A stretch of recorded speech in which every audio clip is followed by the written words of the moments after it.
want to cover some basics of good ideas on how to write with Sumerian. Just because you're probably going to not be able to type everything, it's good to have a little bit of an idea how to perform the writing. So I've got this sort of fake graph paper here. You can just follow along. There are going to be two main ways that I will suggest writing Sumerian in terms of handwriting. The first is sort of the triangle and line method, I guess you could say. What you see is you do a triangle and do a line, and that will be, let me just actually redo that last line.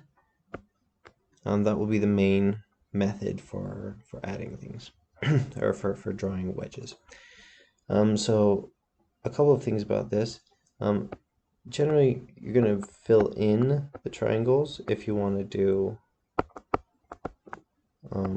triangles on the same line. Otherwise, you'll have to do something like this, or it'll look kind of funky. And this is the dingir sign.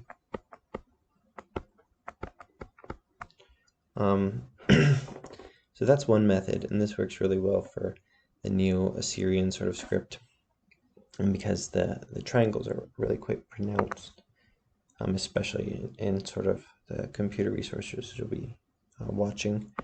Another method that works really well, I would suggest, maybe not as often, but is just the triangle method, right? And so, as it turns out, throughout a lot of Sumerian history and in certain sort of modes of writing, and this is again the dingir sign, but an older one. The reason we call it cuneiform is because it's wedge shaped, and what we've got here is just wedges, so the whole thing is wedges. So this is sort of less stylized and maybe a little bit harder, but it might be useful to draw some things like this sometimes. So again, this is dingir, or also another reading if it is on, depending on the context. Either of those might be handy. Another thing that's sort of like a subset you can use if you're just jotting down notes to be really fast.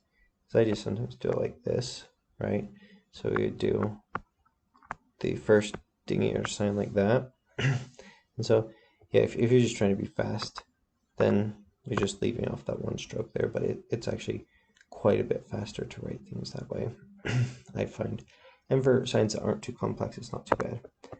Another couple things to keep in mind is, although most strokes are going to fit into one of those categories, either triangles or triangle and line, there are going to be some other ones. For example, this one occurs quite a bit, so it's more like it's not really just a triangle, it's like an arrow that's partially filled in, like that. Think about it like that. So do the arrow, and then close it mostly, and then fill it in like that.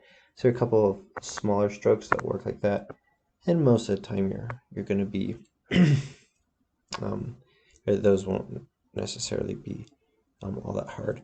Another one you'll get is actually, it's just like the just triangle one, right? And so we've got in Kur, as in Kukura, like Enlil is the Lord of the Mountains. You've got these little triangles, and this isn't too complicated. You just do a triangle, either leave it open or you can close it. Generally, if I'm writing something out, I'll either keep everything open or keep everything closed, but it's up to you. So, just the basics of writing, and I might do some of these videos handwritten, just because it is so much easier to handwrite things than to worry about finding a way to type them or finding the text already written or as an image anywhere.